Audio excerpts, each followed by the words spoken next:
लुम्बिनी प्रदेशका पूर्व भौतिक मन्त्री धर्मबहादुर चौधरीको काण्ड।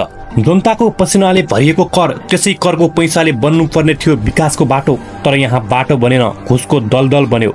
लुम्बिनीका तत्कालीन भौतिक पूर्वाधार मन्त्री धर्मबहादुर चौधरी, जसको नाम मात्र प्यारो हो धर्मबहादुर, तर काम भने अधर्मै अधर्मको छ। जनताबाट चुनिए, कुर्सीमा चढे अनि योजना बेचे, घुस लिए, धोका दिए अनि जनतालाई मुखमा धुलो हारी हराए। एक सेवाग्राही सामु आफै मन्त्रीले भने 50 लाखको योजना पास गराइदिन्छु, तर 10% 5 लाख दे। रकम पठाइयो आइपिएस मार्फत, ब्याङ्क रसिद छ, प्रमाण स्पष्ट छ, तर त्यसपछि के भयो? योजना हरायो, मन्त्रीको मोबाइल अफ, सन्देश बन्द, सम्पर्क त टुट्यो, तर बाँकी के बाँकी थियो? विश्वासको हत्या, नक्साको चिता र जनताको झुटो सपना।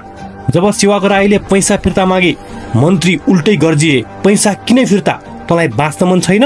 यो धम्की मात्र होइन, यो कुर्सीबाट चिच्याइएको निर्लज्जता हो। र मजा त अझै यता छ, यिनै चौधरीले पत्रकारलाई म्यासेज गर्छन्, भेटौँ, के सहयोग गर्न सक्छौँ, न्युज रोकिदिनु। के यही हो मन्त्रीको नीति?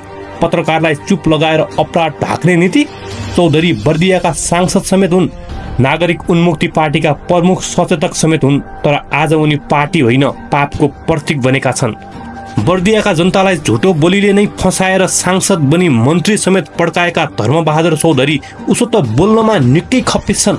डिपिआरकै बारेमा मिठो बोली संसदमा समेत बोल्ने यी घुसिया सांसद घुस बिना कुनै काम गर्दैनन्। यिनै घुसिया मन्त्रीको सुनौं यो संसदको चिप्लो बोली। हाम्रो देश विकास हुन नसक्नुको एउटा कारण, प्रमुख कारण डिपिआर नहुनु हो। साथीहरूले डिपिआरको मिनिङलाई एक्जागरेट गर्नु हुन्छ। जस्तो अहिले आइरहेछ, सामाजिक सञ्जालमा एउटाले गाली गर्यो भनेर सामाजिक सञ्जाल नै मोबाइल नै फुटालिदिने, यो अभागीलाई खाने बेला रिस उठ्छ भने जस्तो। उनले मन्त्रालय सम्हाले, तर सम्झौतामा योजना, साटासाटमा घुस अनि सिसा जस्तो चकनाचुर सपना।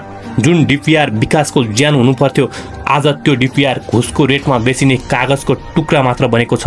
यो केवल योजना लुटिएको कथा होइन, यो सिङ्गो प्रणालीको पोस्टमार्टम हो। यो केवल 5 लाखको कुरा होइन, यो 5 करोड सपना जलाइएको खबर हो। जब मन्त्री आफै घुसखोरी बन्छन्, जब मन्त्री योजनाको सौदागार बन्छन्, तब संघीयता शब्द त यस्तो तमासा मात्र बन्छ।